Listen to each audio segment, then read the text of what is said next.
આજરોજ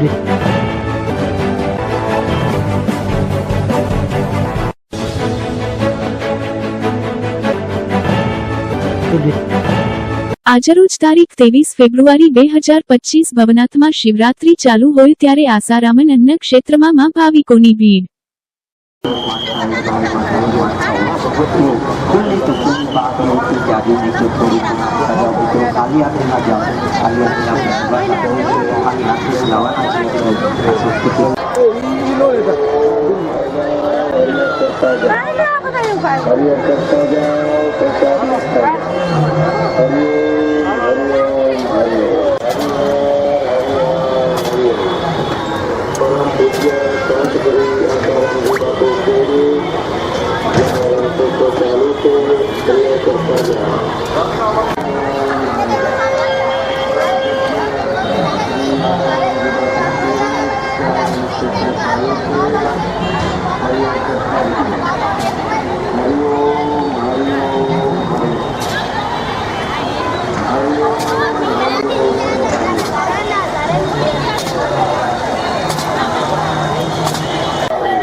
ओके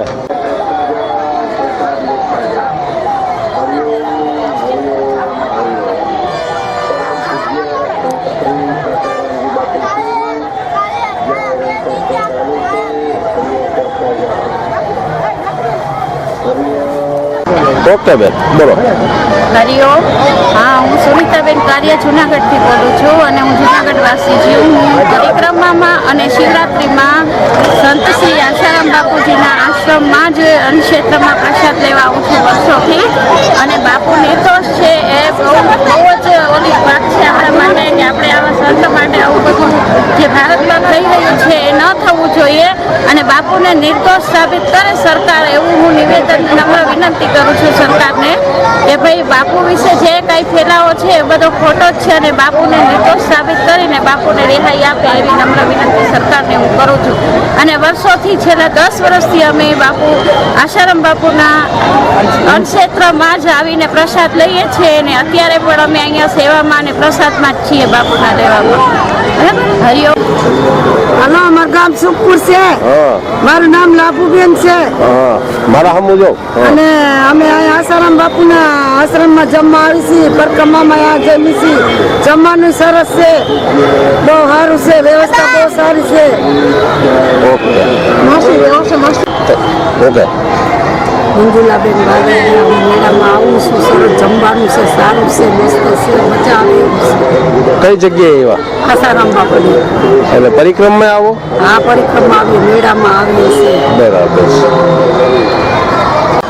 हरिओम हरिओम हरिओम। मारू नाम जयेशभाई गोविंदभाई मायाणी, राजकोट। परम पूज्य संत श्री आशारामजी बापूनी पावन प्रेरणा અને કૃપાથી છેલ્લા 33 વર્ષથી ભવનાથ બસ સ્ટેન્ડની સામે અમે જાહેર અન્નક્ષેત્ર ચલાવીએ છીએ, જેમાં કોઈ પણ નાત જાતના ભેદભાવ વગર આવનાર દરેક લોકોને ગરમા ગરમ ખીચડી, શાક, રોટલી અને શીરો પ્રેમથી પીરસીએ છીએ અને અમે અમારા ગુરુદેવે બતાવેલ સેવાને ચરિતાર્થ કરીએ છીએ। અહીં યોગદાન સેવા સમિતિના 80થી વધારે ભાઈઓ જેઓ મોટા ઉદ્યોગપતિ તેમજ સરકારી કર્મચારીઓ એકબીજા ખંભે ખંભો મિલાવી અને પોતાના ગુરુની સેવામાં સતત કાર્યરત છે. 24 કલાક આ અન્નક્ષેત્ર ચાલુ છે અને પૂજ્ય બાપુનું સેવા કાર્ય ધમધમી રહ્યું છે. અહીં આવનાર લોકો બાપુનો પ્રસાદ લઈ અને ખૂબ ખૂબ ધન્યતા અનુભવે છે અને કહે છે કે ભાઈ આ તો સરકાર ખોટી છે, બાપુને જેલમાં રાખ્યા છે, બાપુ જેલમાં છે છતાં આવડી મોટી સેવા થઈ રહી છે, આટલા લોકો પ્રસાદ લઈ રહ્યા છે. ખરેખર બાપુ નિર્દોષ છે અને ખરેખર સરકારે બાપુને છોડી દેવો જોઈએ અને એમ કરી અને ખૂબ ખૂબ ધન્યતા અનુભવે છે અને પ્રેમથી પ્રસાદ લે છે. તેમજ અહીં શિવરાત્રિ તેમજ પરિક્રમા બે ટાઈમ 6 દિવસ 24 કલાક અમારું આ ક્ષેત્ર ચાલુ છે ભવનાથ બસ સ્ટેન્ડની સામે. હરિઓમ હરિઓમ હરિઓમ. હરિઓમ. મારું નામ ભૂમિકાબેન ચોઈથાણી છે. સૌરાષ્ટ્ર મહિલા મંડળ અને શ્રી લોકવેદાંત સેવા સમિતિ સૌરાષ્ટ્રમાંથી યુવાનો, બહેનો, વડીલો, વૃદ્ધો, માતાઓ સૌ અહીંયા છેલ્લા 33 વર્ષથી સંત શ્રી આશારામજી આશ્રમ જૂનાગઢ ભંડારા ખાતે મહાશિવરાત્રિમાં તેમજ દિવાળી વખતે પરિક્રમા ગિરનારની લીલી પરિક્રમા છેલ્લા 33 વર્ષથી અહીંયા ભક્તો ભાવિજનો પ્રસાદ માટે આવે છે અને આજે તો જાણે લાગી રહ્યું છે કે આ બીજો જ કુંભ થઈ રહ્યો છે. મહાપ્રયાગ જાણે અહીંયા પધારી ચૂક્યા છે અને બીજો કુંભ જાણે અહીંયા અવિરત સેવા રૂપે વહી રહ્યો છે અને આ કુંભના આ ગંગાજીમાં સૌ ભાવિ ભક્તો સ્નાન કરી રહ્યા છે. ભોજન પ્રસાદની સાથે સાથે અંદરના પ્રસાદની પણ અહીંયા વ્યવસ્થા કરવામાં આવી છે. એટલે કે સંત શ્રી આશારામજી આશ્રમ દ્વારા માસિક પત્રિકા, ઋષિ પ્રસાદ, બહેનો માટે દિવ્ય શિવ સંસ્કાર, ભાઈઓ માટે દિવ્ય પ્રેરણા પ્રકાશ અને ખાસ કરીને 2025નું આ બાપુજીનું કેલેન્ડર ઘરે ઘરે વિતરણ કરવામાં આવે છે અને સરકારશ્રીને મારી એટલી જ અપીલ છે કે બહેનોની પુકાર સુનવામાં આવે, સાંભળવામાં આવે અને આજે લાખો કરોડો બહેનોની એક જ માંગ છે કે બાપુજી નિર્દોષ છે, હતા અને રહેશે તો બાપુજીને જલ્દીથી જલ્દી મુક્ત કરવામાં આવે. હરિઓમ. હરિઓમ. હું સુરતથી આવી છું. મારું નામ ઉમાબેન છે. અમે પરિવાર સાથે બધા અહીંયા શિવરાત્રીનો મેળો કરવા 10 વર્ષથી આવીએ છીએ. દિવાળીમાં પણ આવીએ છીએ. તો અહીંયા આસારામ બાપુનું અન્નક્ષેત્ર ચાલુ છે અને અહીંયા ગરમા ગરમ ભોજન મળે છે. ખીચડી, શીરો, રોટલી, શાક અને મરચાં બધું જમી અને 10 વર્ષથી આવી સેવા ન કરી પણ તોય છતાંય અમે અહીંયા જમી અને બસ સ્ટેન્ડની સામે છે અન્નક્ષેત્રો. જમીન પછી રોજ આવી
આજરોજ તારીખ 23 ફેબ્રુઆરી 2025 ભવનાથમાં શિવરાત્રી ચાલુ હોય ત્યારે રામદેવજી મંદિરમાં મુન્ના બાપુની નિશ્રામાં અન્ન ક્ષેત્ર ચાલુ હોય ત્યાં પણ ભાવિકોની મોટી ભીડ જોવા મળી હતી.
સુધી